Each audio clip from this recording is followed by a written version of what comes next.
हरे कृष्णा, राधे राधे। आज के इस वीडियो में हम श्रवण करेंगे श्रीमद् भागवत कथा का महात्म्य प्रथम अध्याय का दूसरा भाग, देवर्षि नारद की भक्ति से भेंट। मैंने पहला भाग अपने YouTube चैनल में पहले ही अपलोड कर चुके हैं, कृपया करके आप उन्हें भी अवश्य ही सुने। सूत जी ने कहा कि जब श्री सुखदेव जी राजा परीक्षित को भागवत की कथा सुनाने के लिए आसन पर विराजमान हुए, उस समय देवतागण अमृत का कलश लेकर सुखदेव जी के पास प्रकट हुए। देवता सदैव ही भोगवादी रहे हैं, अपना हेतु सिद्ध करने में उन्हें महारत हासिल है। सो देवताओं ने श्री सुखदेव जी को प्रणाम किया और उनसे कहा कि हम यह स्वर्ग का अमृत अर्थात भोग का ऐश्वर्य अपने साथ लाए हैं, आप हमसे यह ले लीजिए तथा बदले में हमें आप श्रीमद् भागवत जी का कथामृत प्रदान करें। देवताओं ने यहाँ यह प्रस्ताव इस कारण रखा क्योंकि कथा के मुख्य श्रोता राजा परीक्षित को 7 दिन बाद तक्षक सर्प के द्वारा डसे जाने से मृत्यु का श्राप था। इस कारण देवताओं ने यह प्रलोभन दिया कि कथामृत के बदले भौतिक अमृत का महाराज परीक्षित पान करें और कथामृत देवताओं को बदले में प्रदान कर दें, जिससे देवता उस कथामृत का पान करने में सफल हो सकें। स्वर्ग के अमृत और श्रीमद् भागवत के कथामृत की तुलना तो ऐसे हैं जैसे कांच के टुकड़े की तुलना अमूल्य मणियों से की गया है। ऐसा कहकर सुखदेव जी ने देवताओं को स्पष्टीकरण दिया कि श्रीमद् भागवत कथामृत अमूल्य मणियों के समान है, उसकी तुलना स्वर्ग के अमृत से नहीं की जा सकती। स्वर्ग अमृत से तो पुण्य कर्मों के बदले में प्राप्त किया जा सकता है, परंतु कथामृत तो परमात्मा कृपा और परमात्मा भक्ति के द्वारा ही उपलब्ध होता है और परमात्मा भक्ति देवताओं को दुर्लभ है। सूत जी कह रहे हैं, हे ऋषियों, जब पूर्व काल में महाराज परीक्षित को श्री सुखदेव जी ने कथामृत पान कराया था, जिसके परिणामतः महाराज परीक्षित को मुक्ति प्राप्त हुई थी, उससे ब्रह्मा जी को भी अत्यंत आश्चर्य हुआ था और उन्होंने समस्त मुक्ति साधनों का श्रीमद् भागवत जी से तुलनात्मक अध्ययन किया और उसके परिणाम से उन्हें आश्चर्य हुआ क्योंकि श्रीमद् भागवत जी अन्य समस्त साधनों से श्रेष्ठ हैं। श्रीमद् भागवत जी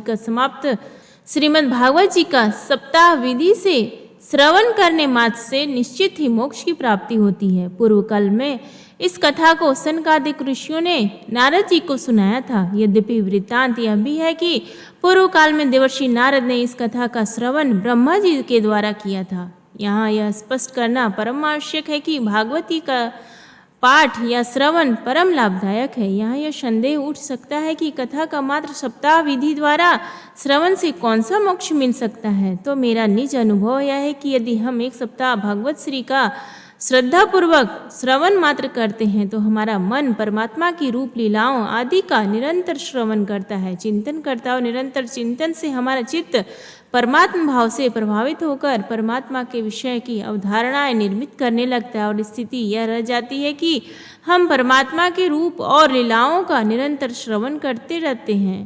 हृदय के स्तर पर परमात्मा से हमारे स्तंभ स्थापित हो जाते हैं, हमें परमात्मा से प्रेम हो जाता है, जिसे कहा जाता है कि ब्रह्म संबंध हो जाना और भक्ति का जन्म हो जाता है। जब भक्ति परमात्मा से प्रगाढ़ हो जाती है तो शास्त्र कहते हैं कि भक्ति गर्भवती हो जाती है और भक्ति के गर्भ से ज्ञान का जन्म होता है। यद्यपि ज्ञान मार्गी परमात्मा के निर्गुण उपासक कहते हैं कि जब उन्हें सब ज्ञान है तो भक्ति की कोई आवश्यकता ही नहीं है। इस संबंध में मेरा इतना ही कहना है कि ज्ञान होना एक बात है और अस्थायी ज्ञान होना बात अलग है। जैसे शमशान में जाने पर मनुष्य ज्ञान की बातें करता है, परंतु वहां से वापस आते ही तुरंत जगत के माया मोह में लीन हो जाता है, परंतु परमात्मा की भक्ति के परिणामतः जो ज्ञान जन्मता है वह स्थायी होता है और जब ज्ञान प्रगाढ़ हो जाता है तो भक्त वैराग्य की चरम अवस्था में स्थिर हो जाता है। सौनक जी ने सूत जी से पुनः प्रश्न किया, महाराज नारद जी तो परम योगी और परमात्मा के अनन्य भक्त हैं, वो तो इस जगत के माया मोह से मुक्त हैं और निरंतर परमात्मा का नाम जप स्मरण करते हुए संपूर्ण ब्रह्मांड में भ्रमण करते हैं। अतः कृपया यह वर्णन करें कि नारद जी का सनकादिक के साथ संयोग कैसे हुआ और विधि पूर्वक भागवत कथा श्रवण में उनकी कैसे प्रीति हुई। सूत जी सनकादिक से अत्यंत प्रसन्न हुए और कहा कि हे ऋषिगणों, मैं आप लोगों को वह भक्ति से परिपूर्ण वर्णन कर सुनाता हूँ जो स्वयं सुखदेव जी ने मुझे अपना अनन्य प्रिय जानकर एकांत में सुनाया था। वृत्तांत यह है कि एक बार ब्रह्मा जी के मानस पुत्र सनक, सनंदन, सनातन और सनत कुमार विशालपुरी में सत्संग करने के लिए आए थे। सनकादिक ने वहां उपस्थित नारद जी महाराज को वहां देखा। सनकादिक परम ज्ञानी थे। उन्होंने नारद जी को देखा तो उन्हें भासित हुआ कि नारद जी व्याकुल हैं। उनके चेहरे पर उदासी थी। सनकादिक ने नारद जी से प्रश्न किया, हे नारद जी महाराज, आप कुछ उदास से प्रतीत होते हैं, चिंतातुर क्यों हैं? आपकी व्याकुलता का क्या कारण है? आप कहाँ से आ रहे हैं? आपको देखने से आप उस पुरुष से प्रतीत हो रहे हैं जिसका जीवन भर का कमाया सारा धन लूट गया हो। आपके जैसे परमात्मा भक्त को इस अवस्था में नहीं होना चाहिए। आप इतनी अवस्था का कारण हमें बताएं। नारद जी ने सनकादिक के प्रश्न पर उन्हें बताया, प्रारंभ किया। बोले, मैं इस पृथ्वी लोक को इस ब्रह्मांड का सर्वोत्तम लोक समझता हूँ और इसी कारण यहाँ आया हूँ। यहाँ पुष्कर है, प्रयाग है, काशी, गोदावरी, हरिद्वार, कुरुक्षेत्र, श्रीरंग तथा सेतुबंध आदि तीर्थों में मैं विचरण करता रहा, परंतु इस धरती पर मुझे कहीं भी मानसिक संतुष्टि नहीं प्राप्त हुई है। अधर्म के सहयोगी कलयुग का साम्राज्य इस धरती पर फैल चुका है। अब इस पृथ्वी पर सत्य, तप, शुद्धता, दया तथा दान बचे नहीं है। समस्त प्राणी सिर्फ अपने उदर पोषण में व्यस्त हैं और अपने उदर पोषण के लिए असत्य भाषण करते हैं तथा तरह तरह के उपद्रव में व्यस्त हैं। जिन्हें साधु संत कहा जाता है वो पाखंडी हो गए हैं, परंतु दिखावे में त्यागी से लगते हैं। स्त्री के धन को लोग खाने लगे हैं। तीर्थों आदि में अधर्मियों का अधिकार हो चुका है। पृथ्वी पर योगियों, तपस्वियों, ज्ञानियों आदियों का अकाल पड़ गया है। इस पृथ्वी पर सत्कर्मी बचे हैं। सारे साधन कली की अग्नि में जलकर भस्म हो गए हैं। ऐसा कहते हुए नारद जी अत्यंत ही दुखी हो गए। उन्होंने कहा कि आज ब्राह्मण धन लेकर वेद पढ़ाते हैं, स्त्रियां वैश्यावृत्ति कर अपना उदर पोषण कर रही हैं। नारद जी बोले, इस तरह के अधर्मपूर्ण वातावरण को देखता हुआ यमुना के तट पर पहुंचा जहां गोविंद ने लीलाएं की थी। मुनिवरों, मैंने वहां अत्यंत आश्चर्यजनक स्थितियां देखी। नारद जी बोले कि मैंने वहां एक अत्यंत दुखी और खिन्न स्त्री को बैठे देखा। पास ही दो वृद्ध से दिखने वाले पुरुष अचेत अवस्था में धरती पर पड़े थे। उनकी सांसें बहुत तेज तेज चल रही थी।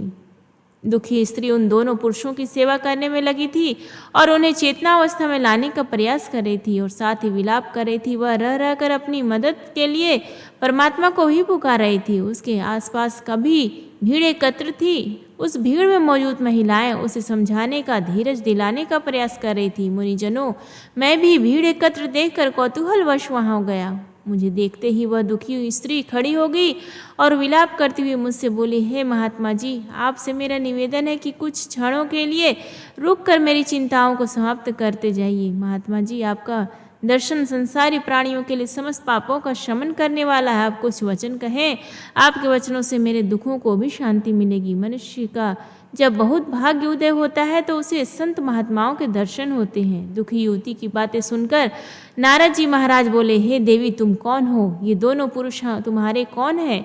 ये स्त्रियां कौन है? तथा विस्तार पूर्वक अपने कष्टों को, दुखों का कारण बताओ। नारद जी के वचनों को सुनकर वह व्यथित स्त्री बोली, महाराज, मैं भक्ति हूँ और ये दोनों मूर्छित युवक मेरे पुत्र ज्ञान और वैराग्य हैं। कलयुग के प्रभाववश मेरे दोनों पुत्रों के शरीर अत्यंत जर्जर हो चुके हैं। ये जो महिलाएं मेरे आसपास खड़ी हैं होकर मुझे दिलासा दिला रही हैं, ये सभी गंगा, यमुना आदि सभी देवियां हैं तथा मेरी सेवा के निमित्त यहाँ आई हैं। इन देवियों द्वारा सेवित होने के पश्चात भी मुझे सुख शांति का अनुभूति नहीं हो रही है।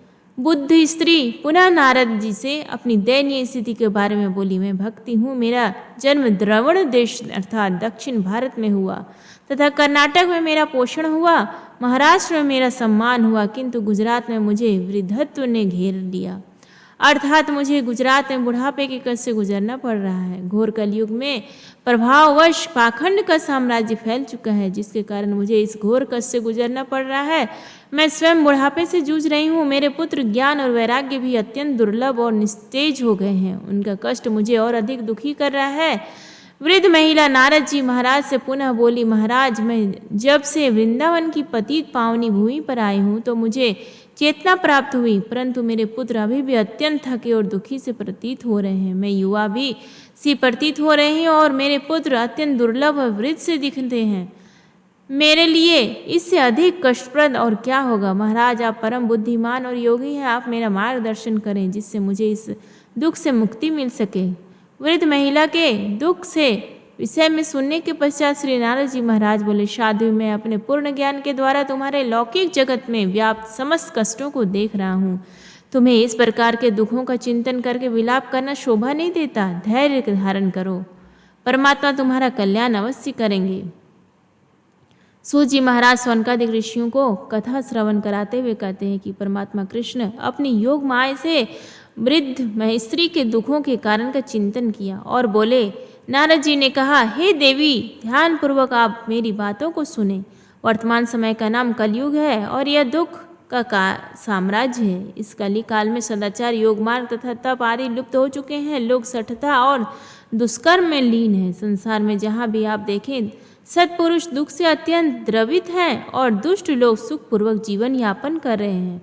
इस कलिकाल में जिस बुद्धिमान मनुष्य का धैर्य प्रभावशाली है, वह ही ज्ञानी है, पंडित है। निरंतर पृथ्वी पर पाप वृत्ति में वृद्धि हो रही है, जिसके परिणाम स्वरूप धरती का भार निरंतर बढ़ता जा रहा है। परिणामतः शेष जी जो अपने फन का इस पृथ्वी को धारण किए हुए हैं, उनके वो सिर पर भार बढ़ता जा रहा है। आज यह पृथ्वी पापों के कारण रहने योग्य क्या छूने के काबिल नहीं बची है। पापाचार के निरंतर वृद्धि के कारण ये भक्ति देवी आज जगत में तुम्हारे दर्शन दुर्लभ हो चुके हैं। मनुष्य निरंतर विषयों में आसक्त होकर अतृप्त और दुखी है। हे देवी, वृंदावन श्री कृष्ण की लीला स्थली है और इस वृंदावन में आकर तुम्हें तुम्हारी चेतना और सौंदर्य की पुनः प्राप्ति हुई है। यह वृंदावन धाम धन्य है।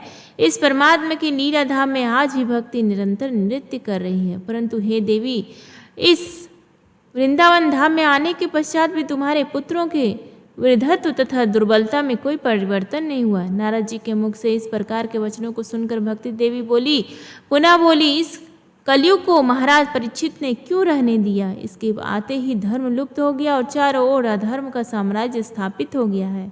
यह अधर्म की निरंतर वृद्धि हो रही है और ये सब परमात्मा श्री हरि कैसे देख रहे हैं? मुझे संदेह हो रहा है। हे महामुने, मुझे आपके वचनों से अत्यंत शांति मिल रही है। कृपया आप मेरा संदेह दूर करें। नारद जी बोले, हे देवी, भगवान श्री कृष्ण जब इस पृथ्वी से विदा होकर अपने परम धाम को गए, उसी दिन से समस्त धर्मचारणों में बाधा उत्पन्न करने वाले कलयुग का आगमन हुआ। जब महाराज परीक्षित दिग्विजय के लिए निकले थे, उस समय महाराज परीक्षित को कलयुग रास्ते में मिला था, परंतु उस समय कलयुग अत्यंत दीनहीन सा प्रतीत हो रहा था और वह महाराज परीक्षित की शरण में आ गया। महाराज ने उस समय उसका वध न करने का निश्चय किया। उसके कई कारण थे। पहला कारण तो यह था कि उस समय वे वर्तमान काल में जो फल तपस्या, योग और समाधि लगाने से प्राप्त हुआ था, वह फल कलयुग में मात्र हरि कीर्तन करने से प्राप्त होता है। कलयुग के प्रभावी होने के कारण आज मनुष्यों में दंभ, पाखंड, निष्क्रिय काम आदि तो बढ़ गए हैं। इसमें किसी मनुष्य का दोष नहीं है, यह समय का प्रभाव है। देवर्षि नारद के इस प्रकार के वचनों को सुनकर भक्ति बोली, हे नारद जी, आप धन्य हैं और आपसे मिलने और आपसे वार्ता होने से मैं भी धन्य हो गई हूँ। आपकी कृपा और आपके मार्गदर्शन से प्रहलाद और ध्रुव जी ने माया पर विजय प्राप्त की थी। आप ब्रह्मा जी के पुत्र हैं, आपको बारंबार प्रणाम है। प्रेम से बोलिए, भगवान श्री कृष्ण की जय। जय श्री कृष्ण। राधे राधे।